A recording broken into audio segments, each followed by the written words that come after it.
প্রিয় শিক্ষার্থী, আমরা আজ অষ্টম লাইভ ক্লাসে উপস্থিত হয়েছি।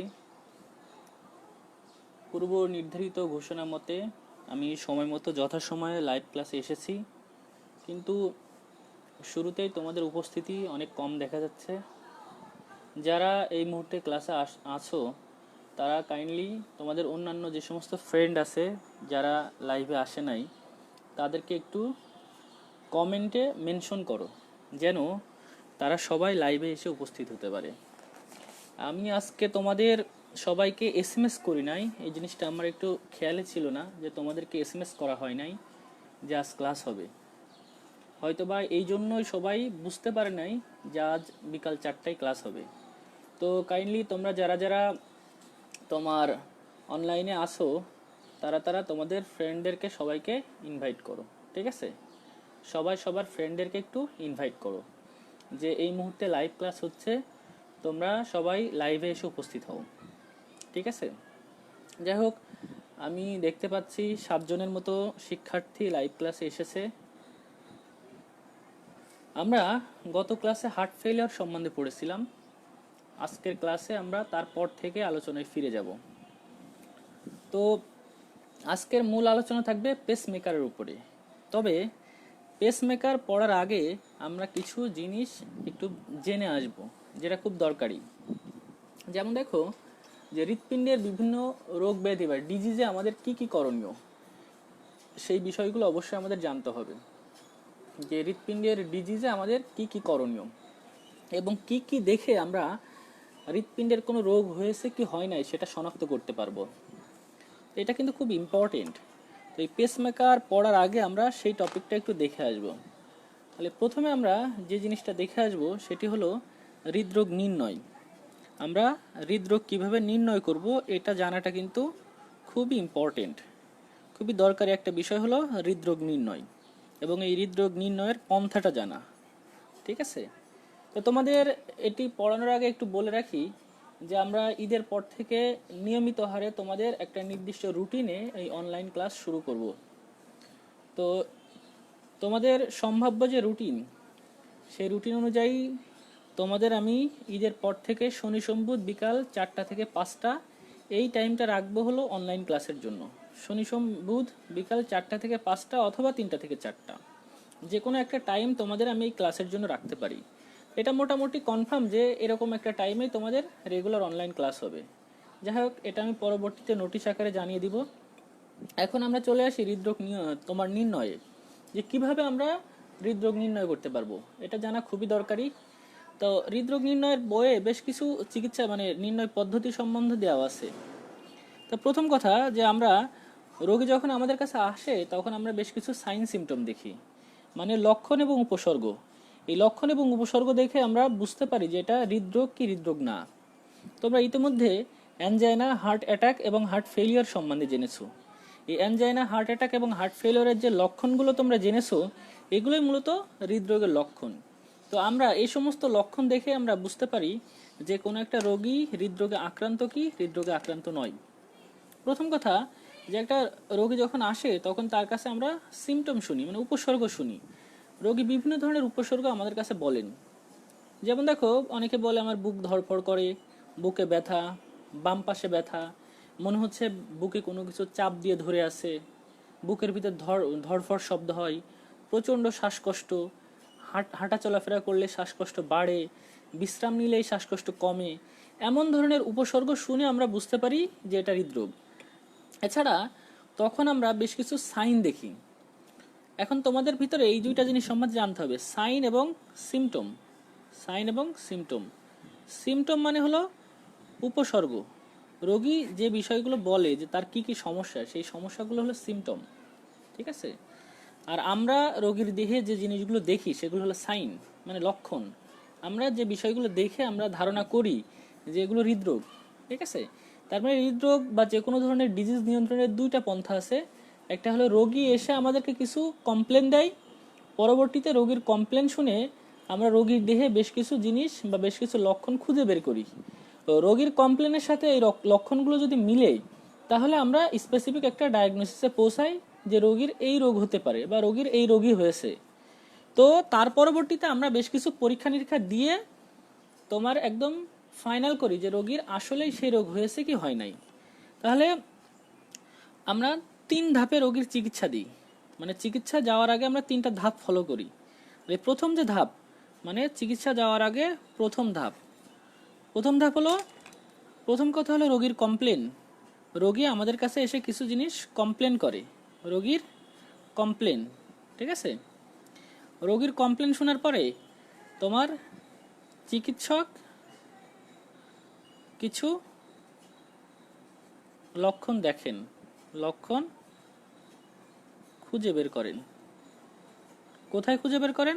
রোগীর দেহে, ঠিক আছে। তাহলে প্রথমে রোগীর কমপ্লেন আমরা শুনি, এরপরে আমরা রোগীর দেহে বেশ কিছু লক্ষণ খুঁজে বের করি। লক্ষণ খুঁজে বের করার পরে বেশ কিছু ইনভেস্টিগেশন দিই।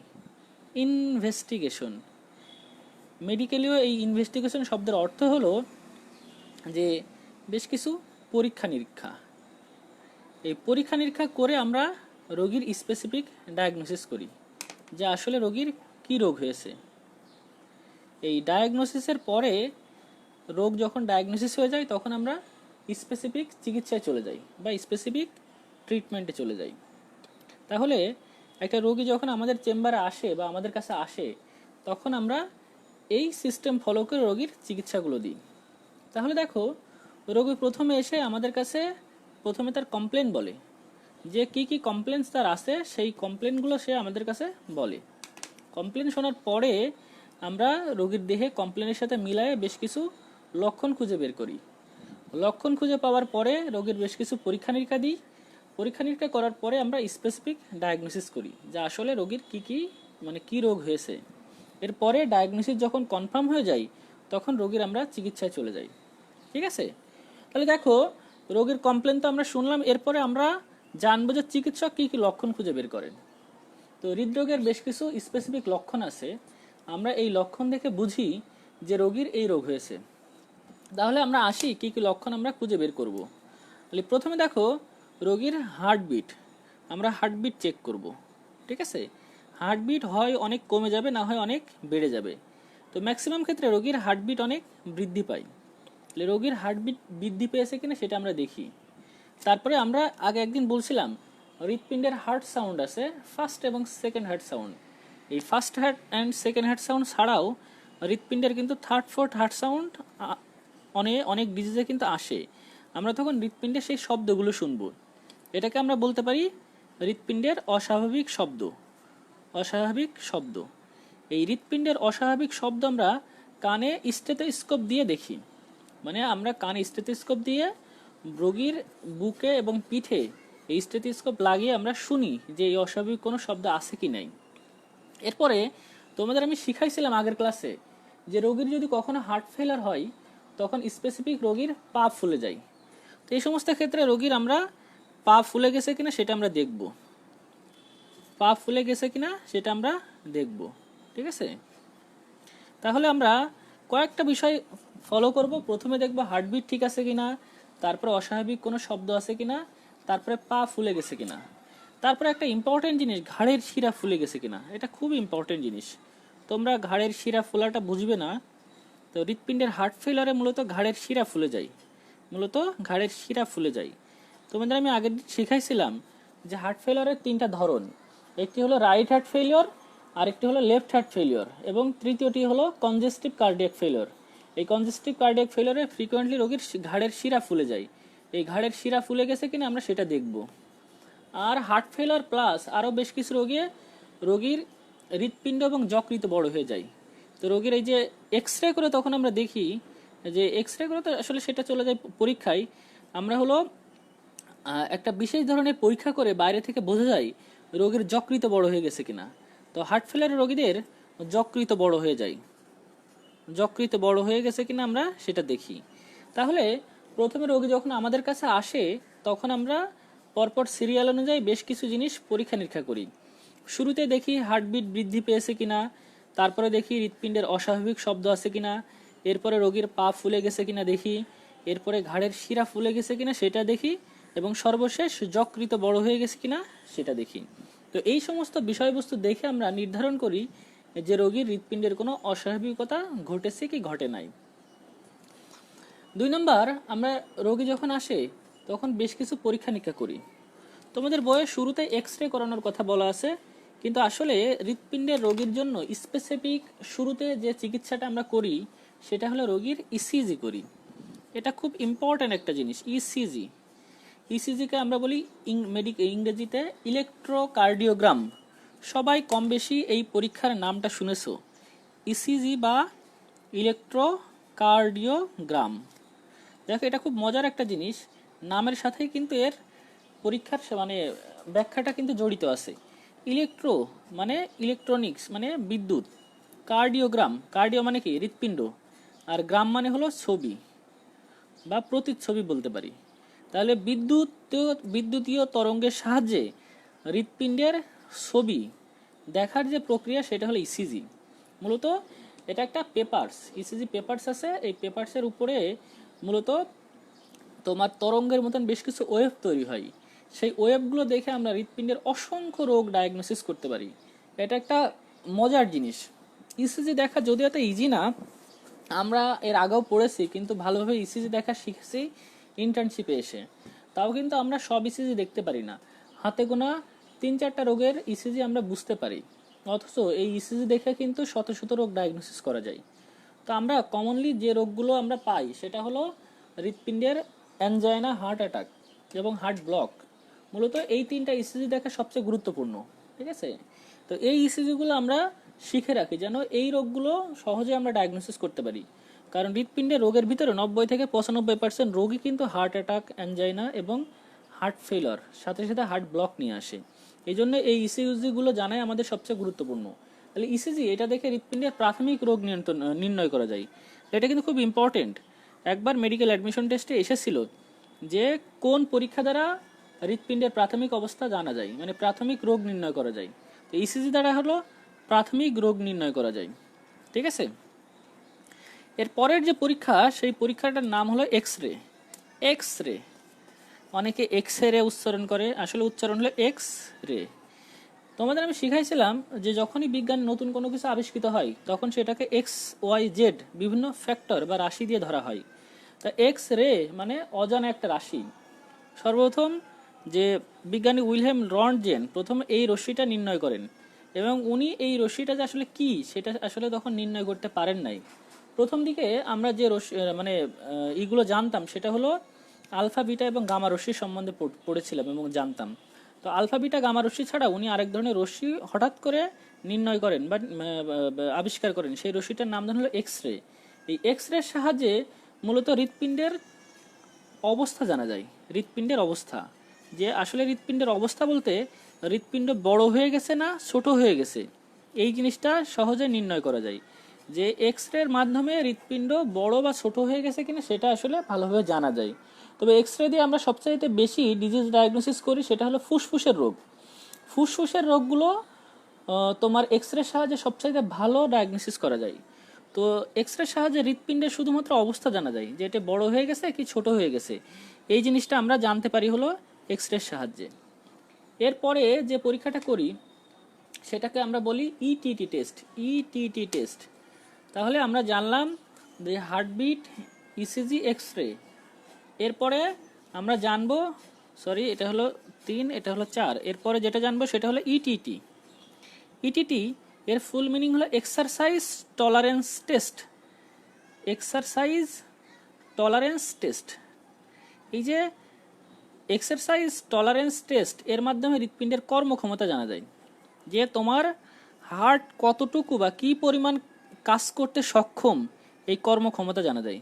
যেমন আমরা একটা ইঞ্জিনের কর্মদক্ষতা চেক করতে পারি, ঠিক তেমনি এই ইটিটি পরীক্ষার সাহায্যে আমরা একটা সুস্থ মানুষের বা অসুস্থ মানুষের হৃৎপিণ্ডের কর্মক্ষমতা চেক করতে পারি। তাহলে দেখো, আমরা কয়েকটা জিনিস পেয়ে গেলাম।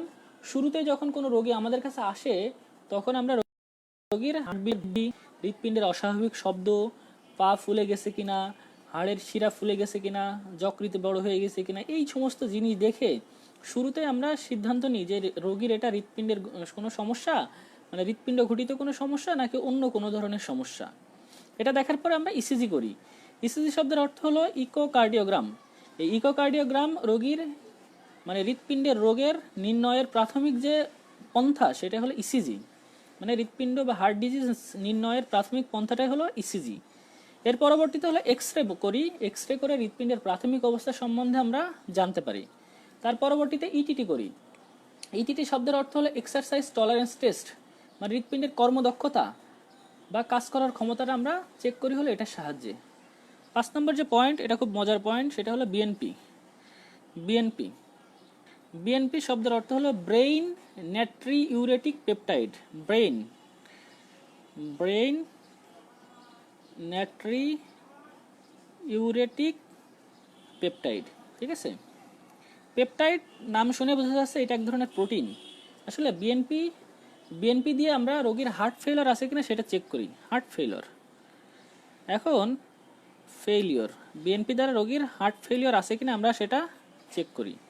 ব্যাপারটা কীরকম, যে হার্ট ফেলিওর হলে আমাদের এক ধরনের প্রোটিন তৈরি হয়, আমাদের রক্তে এক ধরনের প্রোটিনের উপস্থিতি বেড়ে যায়, সেটাকে আমরা বলি তোমার হলো বিএনপি টেস্ট। এই নাট্রিউরেটিক পেপটাইড এক ধরনের প্রোটিন, এই প্রোটিনের উপস্থিতি দেখে আমরা শনাক্ত করি রোগীর কোনো হার্ট ফেলিওর হয়েছে কি হয় নাই। তো হার্ট ফেলিওর হলে মূলত এই ধরনের প্রোটিনের পরিমাণটা বেড়ে যায়। তো আমরা ম্যাক্সিমাম ক্ষেত্রে হার্ট ফেলিওরের এই বিএনপি টেস্টটা করাই না। আমরা মোটামুটি রোগের সিমটম বা লক্ষণ দেখে আমরা বুঝতে পারি যে রোগীর হার্ট ফেলিওর হয়েছে কি হয় নাই। তোমাদের গত ক্লাসে আমি হার্ট ফেলিওর নিয়ে যেভাবে আলোচনা করেছি তাতে আমি আশাবাদী যে তোমরাই এখন থেকে যে কোনো হার্ট ফেলিওর রোগীকে ডায়াগনোসিস করতে পারবে যে রোগীর হার্ট ফেলিওর কি হার্ট ফেলিওর না।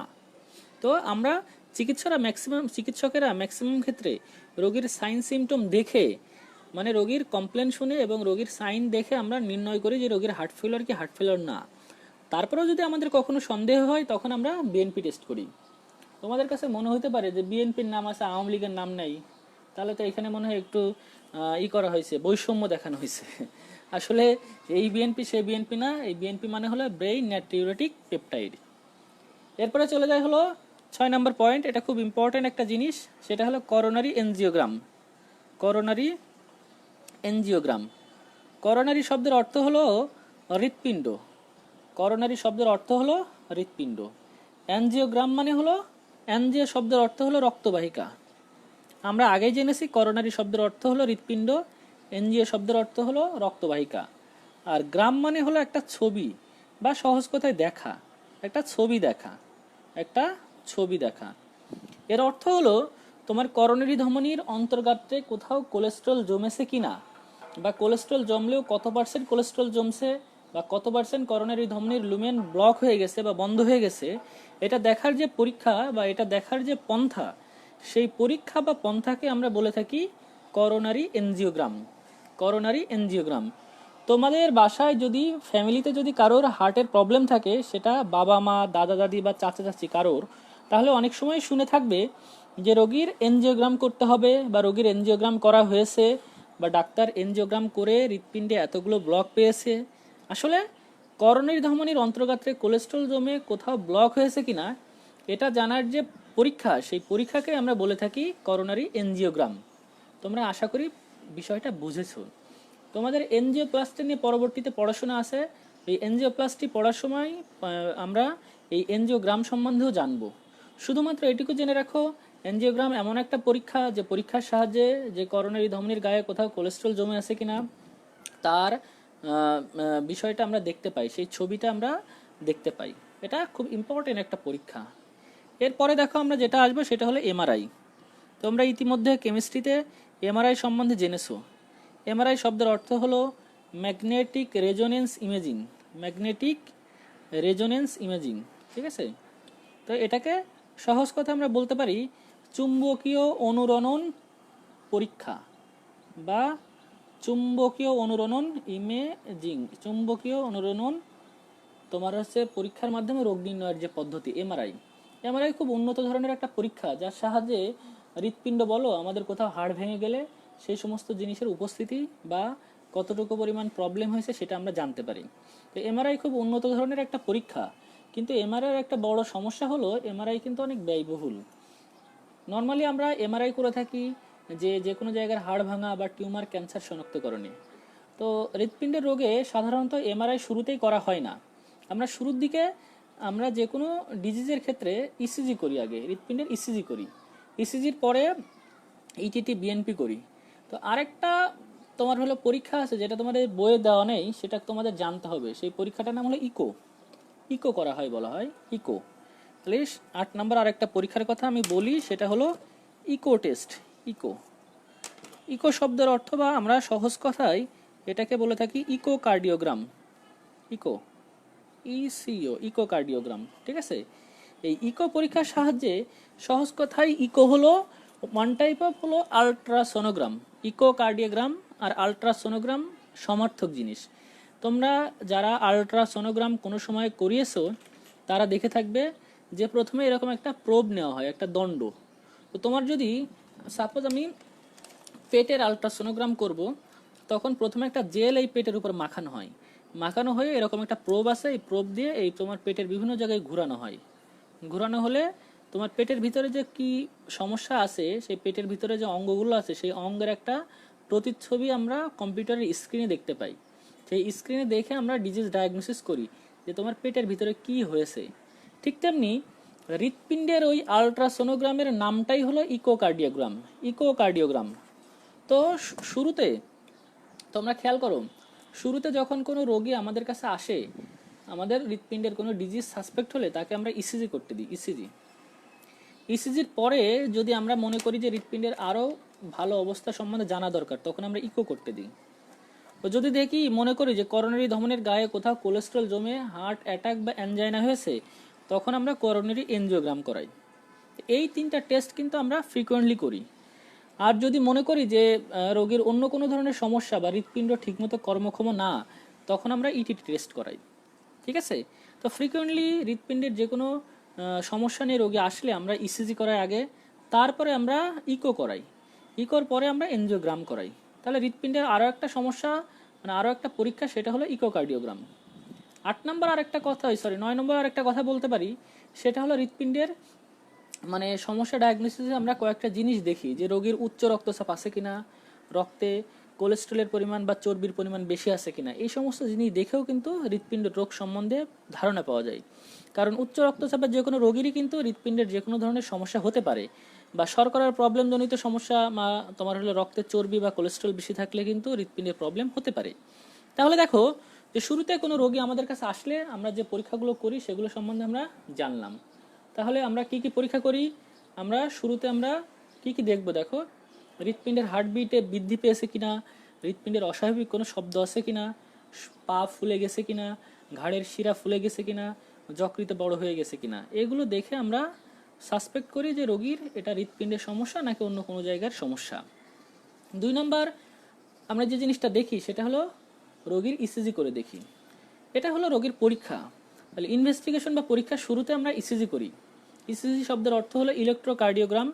এই রোগীর হৃৎপিণ্ডের রোগ নির্ণয়ের প্রাথমিক ছবি বা রোগ নির্ণয়ের প্রাথমিক যে পন্থা, সেটাই হলো ইলেকট্রোকার্ডিওগ্রাম।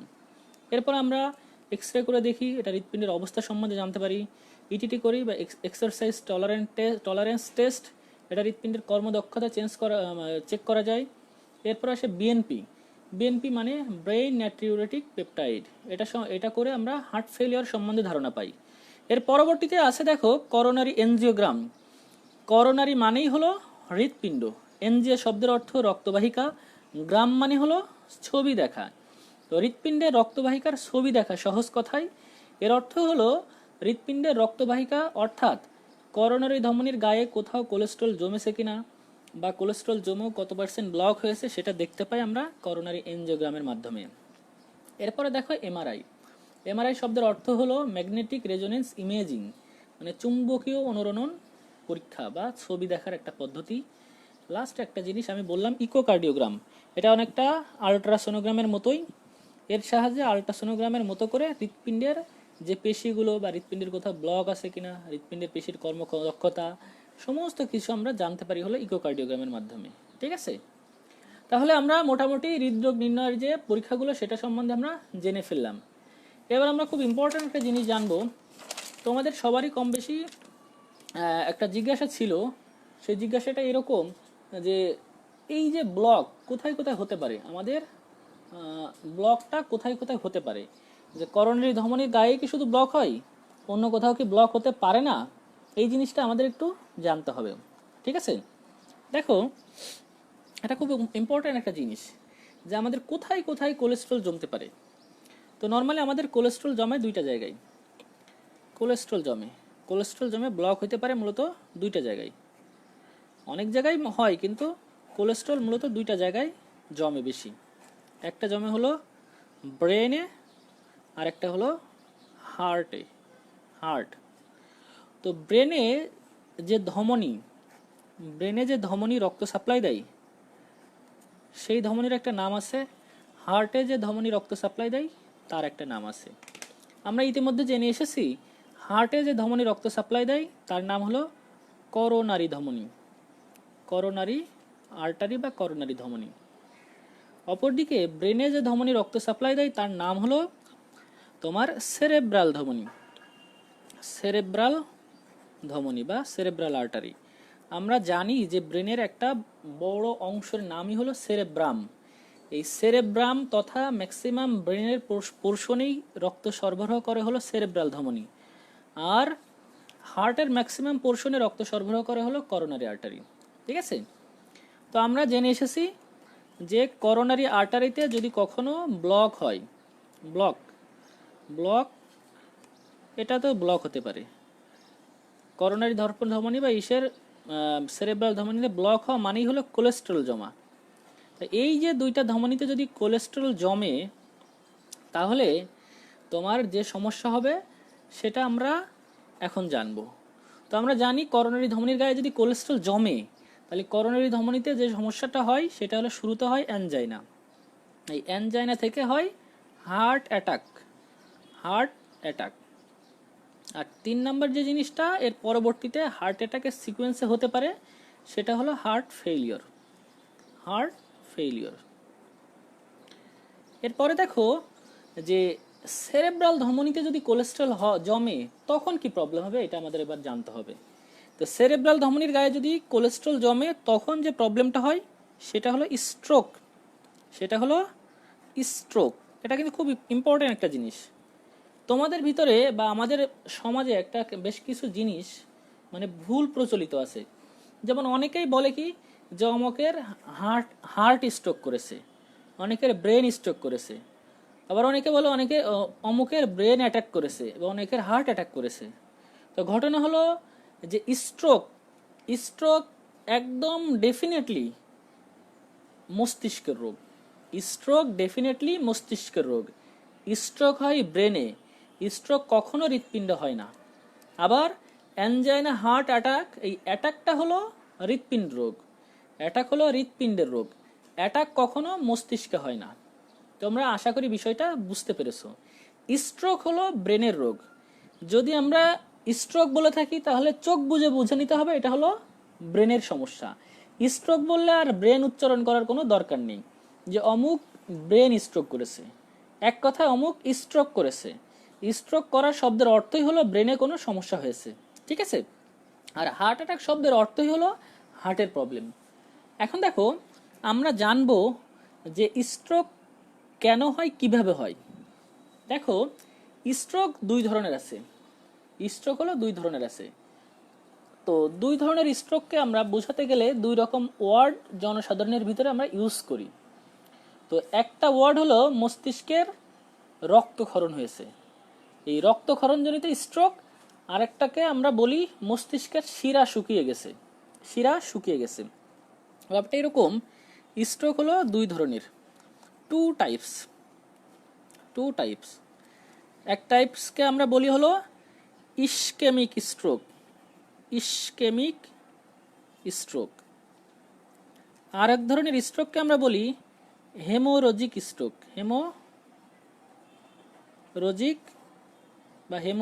স্ট্রোক। দুই ধরনের স্ট্রোক আছে। দুই ধরনের স্ট্রোকটা কি? একটা হলো, আমি যদি বুঝাই, এটা মনে করো আমাদের মস্তিষ্কের সেরেব্রাম। এই সেরেব্রামের চারিদিকে, এই দিক দিয়ে ধমনী মনে করে এরকম চারিদিকে ছড়িয়ে গেছে এই ধমনী, আবার এই দিক দিয়ে একটা ধমনী শাখা এসে এই সেরেব্রামে চারিদিকে শাখা প্রশাখা বিস্তার করছে। এখন মনে করো সেরেব্রাল ধমনীর এই জায়গায় এইখানে একটা ব্লক হয়েছে। সেরেব্রাল ধমনির এখানে যদি ব্লক হয় তাহলে মস্তিষ্কের সেরেব্রামের এই অংশ জুড়ে আর রক্ত সাপ্লাই হবে না। কিংবা মনে করো সেরেব্রাল ধমনির এই জায়গাটা ব্লক হয়েছে, তখন দেখবা এই ধমনির যতগুলো শাখা আছে সেই শাখার মাধ্যমে মস্তিষ্কের এই পোর্শনে কিন্তু আর টোটালি রক্ত সাপ্লাই হবে না। তখন রক্তের অভাবে মস্তিষ্কের টিস্যুগুলো বা ব্রেন অক্সিজেন পাবে না। তো আমরা আগেই জেনে এসেছি অক্সিজেনের অভাবে যদি কোনো রোগ হয় তখন সেটাকে বলি ইস্কেমিয়া। ইস্কেমিয়া শব্দের অর্থই হলো অক্সিজেনের অভাব। আমি প্রথম দিকের ক্লাসেই বলেছিলাম যে ইস্কেমিয়া শব্দের অর্থ হলো অক্সিজেনের অভাব। যদি সেরেব্রাল ধমনির কোথাও কোনো ব্লক হয় তখন সেরেব্রাম বা মস্তিষ্কের বিভিন্ন পোর্শনে মানে সেই জায়গাগুলো জুড়ে আর কোনো রকমের অক্সিজেন সাপ্লাই যাবে না। তখন অক্সিজেনের অভাবে মস্তিষ্কের টিস্যুগুলো মারা যাবে। তখন যে সমস্যাটা হয় সেটাকে আমরা বলি স্ট্রোক। তো হৃৎপিণ্ডের ক্ষেত্রে যদি করোনারি ধমনীতে রক্ত সাপ্লাই বন্ধ হয়ে যায় তখন সেটাকে আমরা বলি হার্ট অ্যাটাক। আবার মস্তিষ্কে যদি সেরেব্রাল ধমনীতে রক্ত সাপ্লাই কমে যায় বা বন্ধ হয়ে যায় তখন সেটাকে বলি স্ট্রোক। তা উভয়ই কিন্তু অক্সিজেনের অভাবে হয় এবং দুইটাই কিন্তু ইস্কেমিক ডিজিজ। তো মস্তিষ্কে এই স্ট্রোককে আমরা বলি ইস্কেমিক স্ট্রোক, আর হৃৎপিণ্ডের ক্ষেত্রে এটাকে বলি হার্ট অ্যাটাক। তাহলে ইস্কেমিক স্ট্রোকটা আমরা জানলাম যে অক্সিজেনের অভাবে হয়, অক্সিজেনের অভাবে। তখন আমরা সাধারণ মানুষকে বুঝাই যে মস্তিষ্কের শিরা শুকিয়ে গেছে। আসলে এটা শিরা শুকানো নয়, এটা আসলে ধমনী শুকানো, মানে ধমনী দিয়ে রক্ত যাচ্ছে না। কিন্তু সাধারণ মানুষ দেখবা যে আমাদের সমাজের 98% সাধারণ মানুষ কখনো ধমনী নামটাই শুনে নাই। এরা ম্যাক্সিমাম মানুষজন শিরা বুঝে কিন্তু ধমনী বুঝে না। এই জন্য আসলে আমরা তাদেরকে বুঝাই যে মস্তিষ্কে শিরা শুকিয়ে গেছে, যার কারণে এই স্ট্রোকটা হয়েছে। ঠিক আছে, আরেক ধরনের স্ট্রোক আছে, সেটা হলো হেমোরেজিক স্ট্রোক। হেমোরেজিক স্ট্রোক জিনিসটা কি? এই যে আমাদের উচ্চ রক্তচাপ এই স্ট্রোকের কারণ, উচ্চ রক্তচাপ এই স্ট্রোকের কারণ। যাদের অনেক বেশি রক্তচাপ থাকে তাদের উচ্চ রক্তচাপের কারণে ফ্রিকুয়েন্টলি দেখা যায় যে সেরেব্রাল ধমনীর প্রাচীর ফেটে গেছে। দেখো এই জায়গায় সেরেব্রাল ধমনী মনে করো প্রাচীর ফেটে গেছে, ফেটে গেলে এখান থেকে রক্তগুলো মস্তিষ্কের এই চারিদিকে বের হয়ে যায়, বের হয়ে মস্তিষ্কের এই জায়গাতেও একদম ওই রক্তগুলো এসে আস্তে আস্তে কিছুক্ষণ পরে জমাট বেঁধে যায়। তা আমাদের রক্তবাহিকার ভিতরে রক্ত জমাট বাঁধে না, কারণ সেখানে হেপারিন থাকে। কিন্তু সেরেব্রাল ধমনী যদি ফেটে যায় তখন চারিপাশে এই রক্তগুলো গিয়ে জমাট বেঁধে যায়। জমাট বেঁধে গেলে এই পোর্শনটুকু কিন্তু টোটালি কাজ করতে পারে না, এবং এই জমাট বাঁধা রক্ত কিন্তু দীর্ঘ সময় থাকে, অনেক দিন।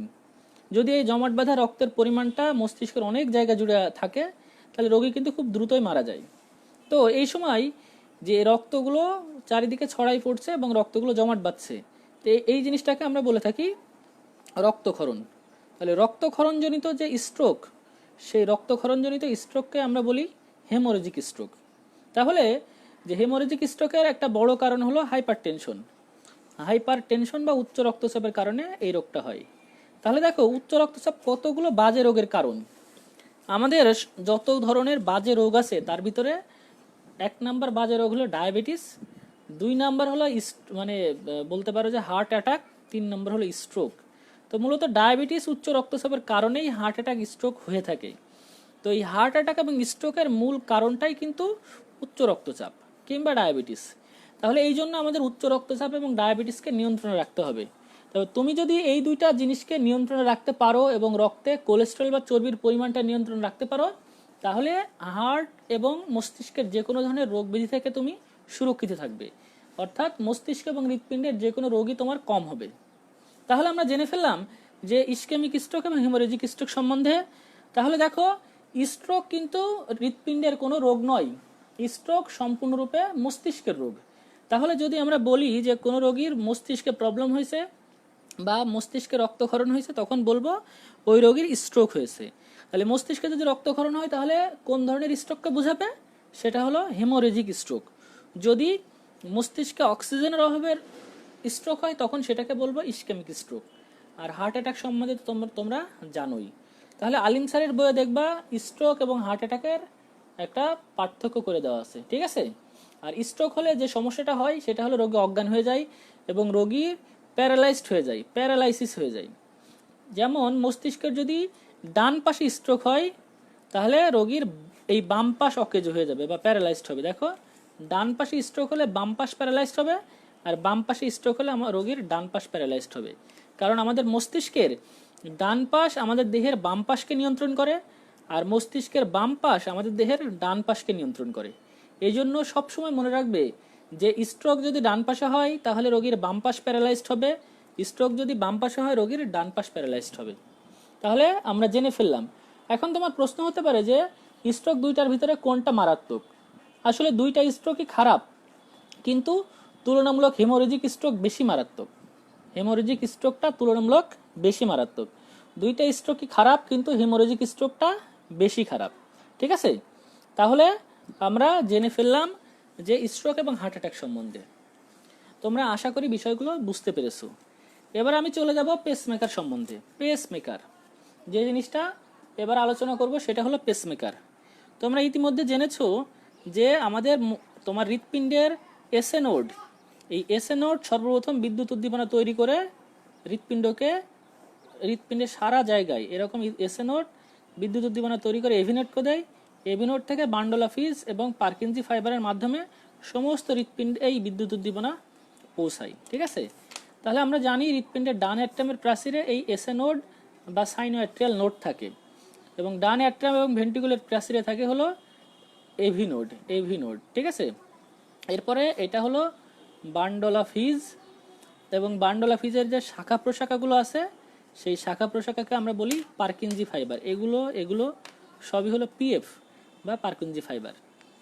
তো হৃৎপিণ্ডের যদি এসএ নোড কোনোভাবে বিদ্যুৎ উদ্দীপনা তৈরি করতে না পারে, বা এসএ নোড থেকে এভি নোডে বিদ্যুৎ উদ্দীপনা না যায়, কিংবা এই পথে কোনোভাবে ব্লক, তখন এসএ নোড বিদ্যুৎ উদ্দীপনা তৈরি করছে কিন্তু এভি নোডে যাচ্ছে না, তখন একটা মজার ঘটনা ঘটবে।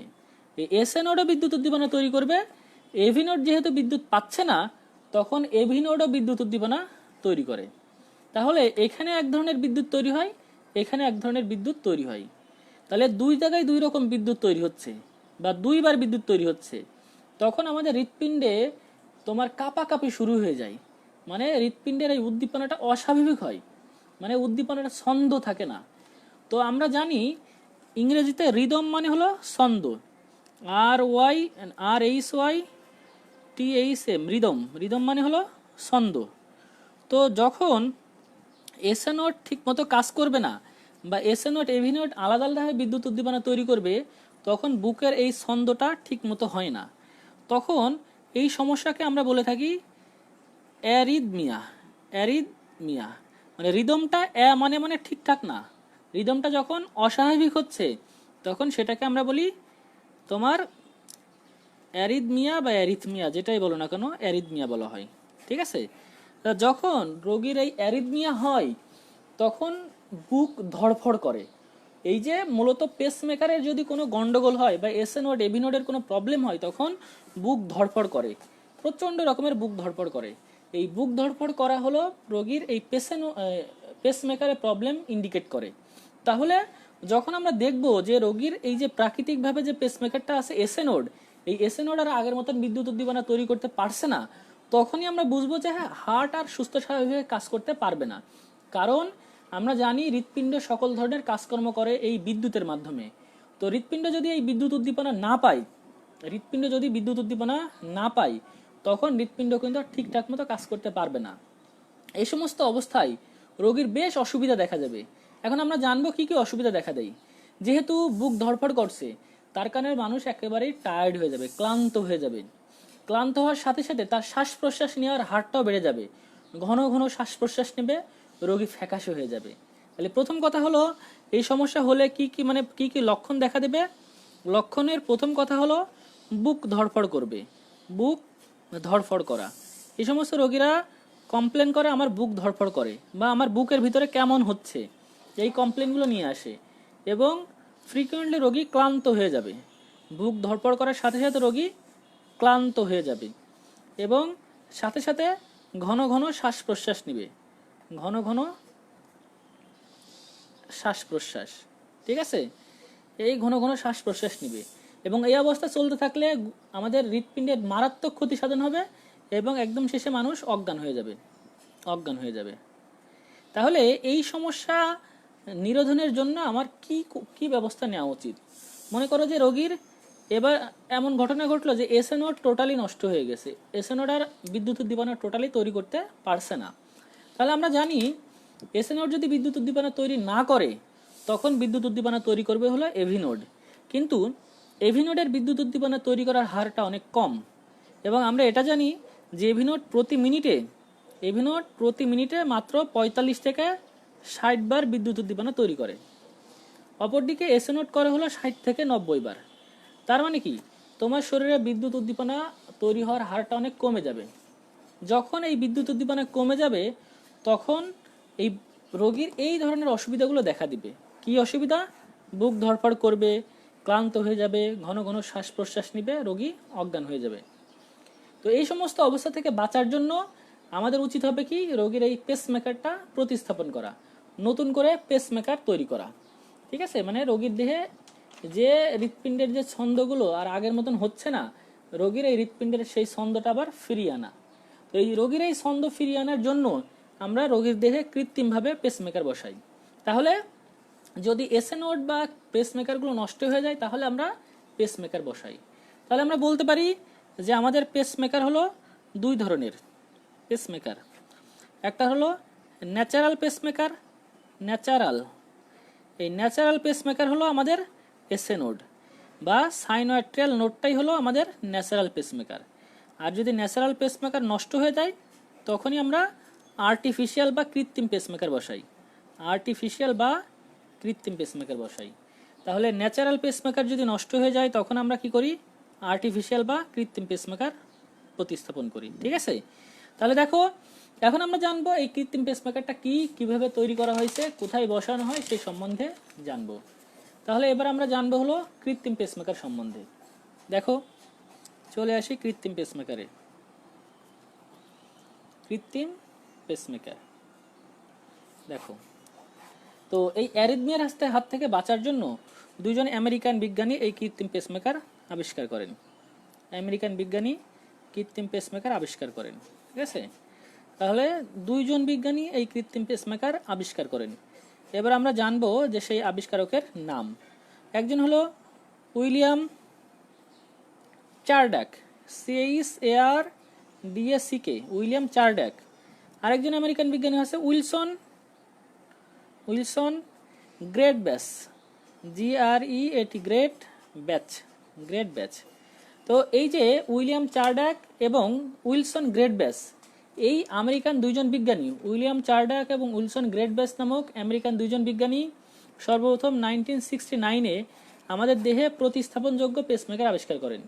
তাহলে পেসমেকার আবিষ্কার করেন দুইজন বিজ্ঞানী, একজন বিজ্ঞানীর নাম হলো উইলিয়াম চার্ডাক আর একজন বিজ্ঞানীর নাম হলো উইলসন গ্রেটব্যাচ। এই চার্ডাক এবং গ্রেটব্যাচ নামক দুইজন বিজ্ঞানী হলো সর্বপ্রথম কৃত্রিম পেসমেকার আবিষ্কার করেন। ঠিক আছে, তাহলে আমরা চলে গেলাম হলো তোমার কৃত্রিম পেসমেকার আবিষ্কার সম্বন্ধে আমরা জানতে পারলাম। ঠিক আছে, তাহলে দেখো যে এবার আমরা জানবো যে পেসমেকার কিভাবে কাজ করে এবং পেসমেকার কি কি নিয়ে গঠিত। ঠিক আছে, এই দুইটা জিনিস সম্বন্ধে আমরা এবার জানবো। পেসমেকারের কর্মপদ্ধতি এবং পেসমেকার কি কি নিয়ে গঠিত। দেখো, আমি যদি বলি যে এটা একটা পেসমেকারের যন্ত্রাংশ, ঠিক আছে, তাহলে পেসমেকারে একটা ব্যাটারি থাকে, মনে করো এই একটা ব্যাটারি। ঠিক আছে, যদি ব্যাটারিটা এরকম চেহারার না, আমাদের ঘড়িতে যেরকম ব্যাটারি থাকে না, এই ঘড়ির ব্যাটারির মতন, হাত ঘড়ির যে ব্যাটারি সেই ঘড়ির ব্যাটারির মতন। তো হাত ঘড়িতে যে ব্যাটারি থাকে সেটা হলো লিথিয়াম ব্যাটারি। অপরদিকে আমরা দেওয়াল ঘড়িতে যে ব্যাটারি ইউজ করি সেটা হলো শুষ্ক কোষ বা ড্রাই সেল। এটা হলো জিঙ্ক এবং কার্বন দিয়ে তৈরি, ওর পদ্ধতিটা আলাদা। তো ড্রাই সেল এবং লিথিয়াম ব্যাটারি একটু আলাদা। ড্রাই সেল কয়েক মাস পর্যন্ত স্থায়ী হয়, কিন্তু লিথিয়াম ব্যাটারি কয়েক বছর পর্যন্ত স্থায়ী হয়।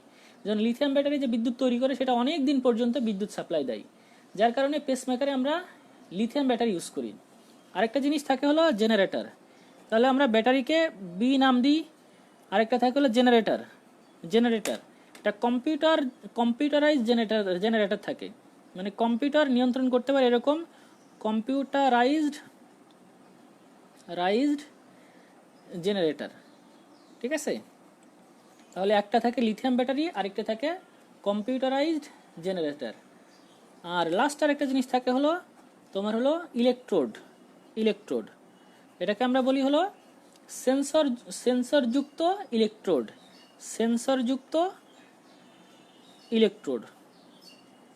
এই সেন্সরযুক্ত ইলেকট্রোড মূলত তোমার ধাতব তার।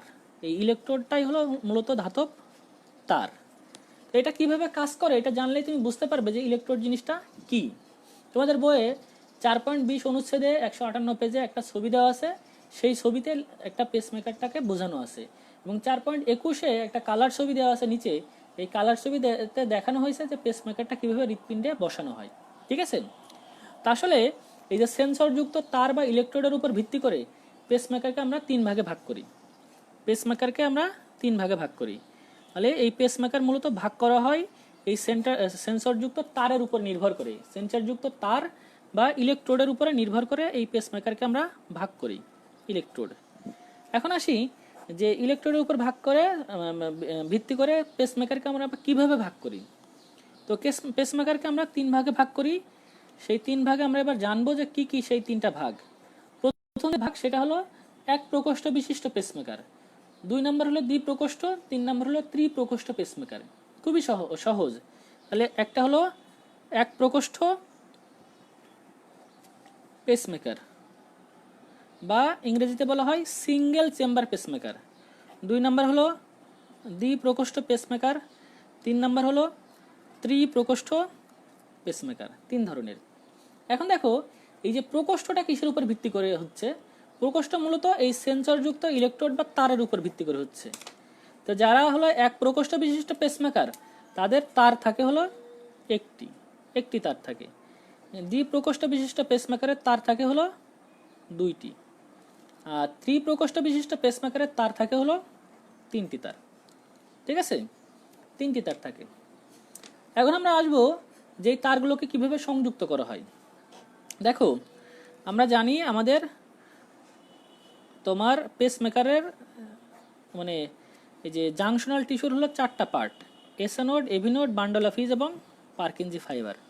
তা মূলত যদি তোমার এসএ নোডে প্রবলেম হয় শুধুমাত্র তাহলে এক ধরনের ব্যবস্থা, যদি এসএ নোড এভি নোড উভয়ে প্রবলেম হয় তাহলে এক ধরনের ব্যবস্থা, যদি bundle of his Purkinje fibre সবগুলোই ব্লক হয় তাহলে এক ধরনের ব্যবস্থা।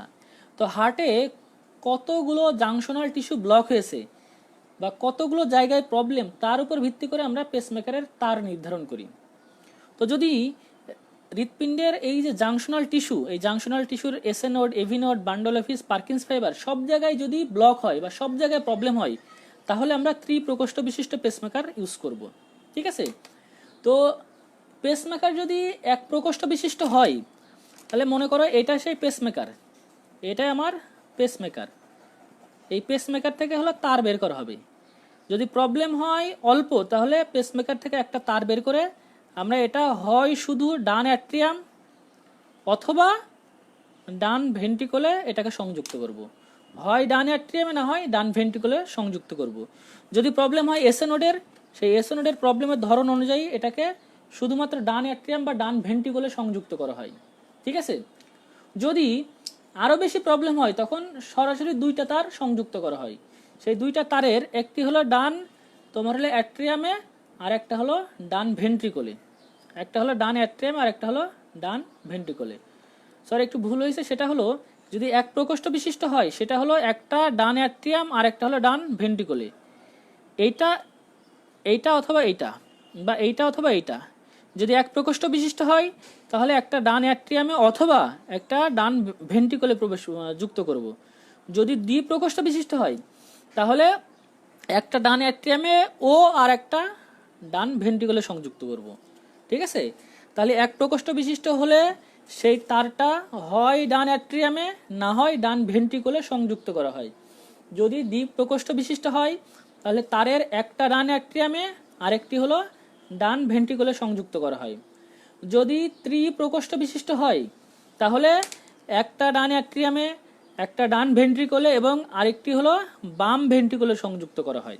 ঠিক আছে, তাহলে দেখো হৃৎপিণ্ডের সমস্যার ধরন অনুযায়ী আমরা এই প্রকোষ্ঠ বিশিষ্ট পেসমেকারগুলো ইউজ করি। তাহলে দেখো যদি শুধুমাত্র ডান অ্যাট্রিয়ামে বসানোর দরকার হয় অথবা ডান ভেন্ট্রিকলে বসানোর দরকার হয় তখন সেটা এক প্রকোষ্ঠ বিশিষ্ট পেসমেকার আমরা ইউজ করি। যদি প্রবলেম আরেকটু বেশি হয় তাহলে একটা ডান অ্যাট্রিয়ামে একটা ডান ভেন্ট্রিকলে সংযুক্ত করি। যদি প্রবলেম আরও বেশি হয় তখন একটা ডান অ্যাট্রিয়ামে একটা ডান ভেন্ট্রিকলে এবং আরেকটা বাম ভেন্ট্রিকলে সংযুক্ত করি। ঠিক আছে, তাহলে এভাবে আমরা হৃৎপিণ্ডে এই তারগুলো সংযুক্ত করি। এই তারগুলো হলো সেন্সরযুক্ত। সেন্সরযুক্ত কেন সেটার ব্যাখ্যা আমি দিব। তাহলে এই সেন্সরযুক্ত তারগুলোকে আমরা বলি ইলেকট্রোড। এখন তোমাদের প্রশ্ন হতে পারে যে এই যে পেসমেকারে আমি যে ব্যাটারিটা ইউজ করছি সেই ব্যাটারির ফাংশন কি আর জেনারেটরের ফাংশন কি। আসলে এই যে জেনারেটর, আমরা জানি কারেন্ট চলে গেলে আমরা জেনারেটর ইউজ করি। তো জেনারেটর চালানোর জন্য আমরা মূলত তেল ইউজ করি, ডিজেল। এই ডিজেল হলো জেনারেটর চালাই। তো এখানে যে লিথিয়াম ব্যাটারি আছে সেই লিথিয়াম ব্যাটারি মূলত এই জেনারেটরটাকে স্টার্ট করে। তাহলে লিথিয়াম ব্যাটারির সাহায্যে জেনারেটর স্টার্ট হয় এবং জেনারেটর বিদ্যুৎ তৈরি করে। সেই বিদ্যুৎ তৈরি করে ইলেকট্রোড বা তারকে দেয়। সেই তারের সাহায্যে পেসমেকার থেকে বিদ্যুৎ বের হয়। আশা করি বুঝতে পারছো। তাহলে আমি আবারও বলি, ব্যাটারি জেনারেটরটাকে স্টার্ট করে। জেনারেটর এই ব্যাটারির সাহায্যে স্টার্ট হয়ে বিদ্যুৎ তৈরি করে। এই বিদ্যুৎ পরবর্তী ইলেকট্রোড বা তারে দেয়। সেই তার পরবর্তীতে এই বিদ্যুৎগুলো এই হৃৎপিণ্ডে ছড়িয়ে দেয়। ঠিক আছে, তার পরবর্তীতে এই বিদ্যুৎ হলো হৃৎপিণ্ডে ছড়িয়ে দেয়। তাহলে এই যে তারের উপর ভিত্তি করে পেসমেকারের প্রকোষ্ঠ ভাগ করা হয়। যদি তার থাকে একটা বা ইলেকট্রোড থাকে একটা তাহলে এক প্রকোষ্ঠী বিশিষ্ট পেসমেকার। যদি দুইটা থাকে তাহলে দ্বিপ্রকোষ্ঠী পেসমেকার। যদি তিনটা থাকে তাহলে সেটাকে বলি ত্রিপ্রকোষ্ঠী পেসমেকার। তাহলে তারের উপর ভিত্তি করে আমরা পেসমেকারের ক্লাসিফিকেশন করি। তোমরা আশা করি বুঝতে পেরেছো। এখন দেখো, তোমার প্রশ্ন হতে পারে পেসমেকার কিভাবে কাজ করে। আমি আগেই বলেছি, দেখো এখানে যে জিনিসগুলো থাকে সবই কম্পিউটারাইজড। কম্পিউটারাইজড জেনারেটর, সেন্সরযুক্ত ইলেকট্রোড। এটা ইলেকট্রন লিখে ফেলেছি, সরি, এটা হলো ইলেকট্রোড। ইলেকট্রোড হবে। তাহলে কম্পিউটারাইজড জেনারেটর এবং সেন্সরযুক্ত ইলেকট্রোড আছে। তো ঘটনা হলো এক একজনের হৃৎপিণ্ডের কর্মক্ষমতা এক এক রকম। তো আমাদের এখানে যে জেনারেটরটা থাকে, কম্পিউটারাইজড যে জেনারেটর থাকে, সেই জেনারেটর হৃৎপিণ্ডে যখন যুক্ত করা হয় এটা মূলত আমাদের যে ক্লাভিকল বা বিউটিবন বা কলারবনের নিচে এই পেসমেকারের যন্ত্রাংশটা স্থাপন করা হয়। পরবর্তীতে একজন ব্যক্তির চলন, মানে সে কিভাবে চলাফেরা করছে সেই চলন, রক্তের তাপমাত্রা, তার শ্বসন এবং শারীরিক কর্মক্ষমতা মনিটরিং করা হয়। তো পেসমেকারের এই যে কম্পিউটারাইজ জেনারেটর এটাকে মনিটরিং করে যে রোগী কিভাবে চলছে, সে খুব বেশি জোরে চলে নাকি আস্তে চলে, তার রক্তের তাপমাত্রা, শ্বসন এবং শারীরিক সকল কর্মকাণ্ড মনিটরিং করে। মনিটরিং করে এই হৃৎপিণ্ডকে তাল মেলানোর জন্য ও সেই মানুষটার উপযোগী বিদ্যুৎ তৈরি করে। বুঝতে পারছো? তার মানে এই জেনারেটরটাই তোমার নির্ধারণ করে দিচ্ছে যে তোমার জন্য কতটুকু বিদ্যুৎ দরকার। ও কিন্তু বিদ্যুৎ কিন্তু বা এই যে তরঙ্গ বা হার্টবিট এটা কিন্তু প্রয়োজন অনুসারে বাড়াচ্ছে, প্রয়োজন অনুসারে কমাচ্ছে। একজন মানুষ যখন বিশ্রামে থাকে তখন তার হার্টবিট স্লো থাকে। কেউ যদি পরিশ্রম করে বা দৌড়ায় বা ভয় পায় তখন হার্টবিট বেড়ে যায়। তো আমাদের এই যে জেনারেটরটা আছে সেই জেনারেটর কিন্তু সেই ব্যক্তির অবস্থা, চলাফেরার ধরন সবকিছু দেখে কিন্তু নির্ধারণ করে যে কি পরিমাণ বিদ্যুৎ তৈরি করা লাগবে। তাহলে একজন মানুষের সমস্ত কিছু দেখে, তার চলাফেরার ধরন দেখে এই জেনারেটর কিন্তু বিদ্যুৎ তৈরি করে। বিদ্যুৎ তৈরি করে যদি একজন মানুষ ব্যায়াম করে বা দৌড়ায় তখন কিন্তু সে অটোমেটিক্যালি হৃদস্পন্দন বাড়িয়ে দেয়। আবার একজন ব্যক্তি যদি ঘুমায় তখন সে অটোমেটিক্যালি হৃদস্পন্দন কমায় দেয়। বুঝতে পারছো? এরকম ভাবে পেসমেকার কিন্তু একজন স্বাভাবিক মানুষের এসএ নোড বা এভি নোড যেভাবে কাজ করতো ঠিক সেম ভাবে কাজ করে। ঠিক আছে? তো এখন তোমাদের একটা প্রশ্ন হতে পারে যে পেসমেকারে যে ব্যাটারি দিলাম সেই ব্যাটারিটা তো নষ্ট হতে পারে। হ্যাঁ, ব্যাটারিটা নষ্ট হতে পারে। এই জন্য ব্যাটারি থাকে তার মেয়াদকাল হলো 5 থেকে 10 বছর বা ক্ষেত্র বিশেষে 15 বছর পর্যন্ত এই ব্যাটারিটা ভালো থাকে। তো আজমল স্যারের বই এটা দেওয়া আছে 5 থেকে 10 বছর, আলিম স্যারের বইয়ে দেওয়া আছে এটা 10 থেকে 15 বছর। তার মানে তোমার যত কম বয়সে পেসমেকারে মানে এসএ নোড বা এভি নোডের প্রবলেম হবে তখন যদি তোমার পেসমেকার বসানো হয় তার মানে তোমার ব্যাটারির প্রবলেম কিন্তু হতে পারে। এই জন্য তোমার 7-8 বছর পরে আবার চেক আপ করা উচিত ডাক্তারের কাছে গিয়ে যে তোমার পেসমেকারটা ঠিক আছে কিনা, তোমার ব্যাটারিটা ঠিক আছে কিনা। 10 বছর বা 15 বছর পরে এই ব্যাটারিটা কিন্তু নষ্ট হয়ে যেতে পারে। এই জন্য যাদের পেসমেকার বসানো হয় তাদের কিন্তু রেগুলার ডাক্তারের কাছে যেয়ে চেক আপ করানো লাগে। এখন আরেকটা ইম্পর্টেন্ট জিনিস এখানে জানতে হবে, পেসমেকার থাকলে তোমার বেশ কিছু সতর্কতা অবলম্বন করা লাগবে। যেমন দেখো, আমরা দেখেছি যে কোনো শপিং মলে কিংবা যে কোনো ধরনের সভা সমাবেশ হলে যদি কোনো ভিআইপি লোকজন আসে তখন একটা সিকিউরিটি মেশিন থাকে, বা তোমার বুকের কাছে একটা যন্ত্রাংশ এনে চেক করা হয় যে তোমার কাছে কোনো ধাতব যন্ত্রাংশ যেমন বুলেট কিংবা ছুরি চাকু এই ধরনের কিছু আছে কিনা। এটাকে আমরা বলি মেটাল ডিটেক্টর। মেটাল ডিটেক্টর তোমরা যারা তোমার বিদেশ ভ্রমণ করছো বা বিমানবন্দরের সাহায্যে বিমানে ভ্রমণ করছো তারা দেখে থাকবে যে বিমানবন্দরে ঢোকার সময় চেক আপ থাকে। ইভেন বর্তমানে কিন্তু তোমার বেল্ট, মানিব্যাগ, ইভেন জুতা পর্যন্ত খুলে দেওয়া লাগে, কারণ তোমার এই যে জুতার ভিতরে বা তোমার বেল্ট, মানিব্যাগ এই সমস্ত জায়গায় কোনো ধরনের ধাতব যন্ত্রাংশ তুমি নিয়ে ভ্রমণ করছো কিনা, এই জন্য মেটাল ডিটেক্টর থাকে। তো তোমার যদি পেসমেকার বসানো থাকে তাহলে মেটাল ডিটেক্টরের নিচে যদি তুমি যাও তাহলে কিন্তু তোমার পেসমেকারটা নষ্ট হয়ে যাবে। এই জন্য এই সমস্ত জায়গায় গেলে তোমার আগে থেকে বলতে হবে যে আমার পেসমেকার আছে, পেসমেকার আছে, মেটাল ডিটেক্টর বাদ দিয়ে আপনি নিজ হাতে চেক করেন। এটা কিন্তু একটা ইম্পর্টেন্ট জিনিস। তাছাড়া এমআরআই করা যাবে না। এই যে আমি তোমাকে একটু আগেই বললাম পড়ানোর আগে তোমাদেরকে যে এমআরআই হৃৎপিণ্ডের রোগ নির্ণয়ের একটা আলাদা রকম পরীক্ষা পদ্ধতি। তোমার যদি এই পেসমেকার বসানো থাকে তাহলে কিন্তু তুমি এমআরআই করাতে পারবে না। এমআরআই করাতে গেলে তোমার সতর্কতা অবলম্বন করা লাগবে। ইভেন এমআরআই করাই যাবে না। তো পেসমেকারের এই কিছু হ্যাজার্ড বা ঝামেলা আছে। তো পেসমেকার যদি বসানো হয় তোমার এই ঝামেলাগুলো অ্যাভয়েড করে বা এই ঝামেলাগুলো দেখে বা এই ঝামেলা এড়িয়ে তোমার চলতে হবে। তো এই ছিল অল অ্যাবাউট আমাদের আজকের ক্লাস। তাহলে আমাদের আজকের ক্লাসে আমরা তিনটা জিনিস জানলাম। প্রথম জিনিসটা হলো যে আমাদের হৃদরোগ নির্ণয়ের বেশ কিছু পরীক্ষা সম্বন্ধে জানলাম, প্রথম জিনিস। 2 নম্বর জিনিস যেটা জানলাম যে স্ট্রোক এবং হার্ট অ্যাটাকের পার্থক্য, আমরা কখন স্ট্রোক বলবো কখন হার্ট অ্যাটাক বলবো। 3 নম্বর জানলাম হলো কৃত্রিম পেসমেকার সম্বন্ধে। তো তোমাদের আজকের পড়া এই পর্যন্তই। তো আমাদের পরবর্তীতে করোনারি বাইপাস সার্জারি আছে এবং পরবর্তীতে করোনারি এনজিওগ্রাম এবং ওপেন হার্ট সার্জারি, এই তিনটা জিনিস, ঠিক আছে। Bypass surgery, open heart surgery এবং এনজিওপ্লাস্টি, এই তিনটা টপিক আছে। তো ঈদের আগে আমরা এই তিনটা টপিক নিয়ে আলোচনা করব। তোমাদের আমি আরও একবার বলি যে অনেকেরই প্রশ্ন হয়েছে যে আমরা তো ফেসবুক লাইভেই ভালো দেখতে পাচ্ছি, তাহলে জুমের মাধ্যমে ক্লাস করার কি দরকার।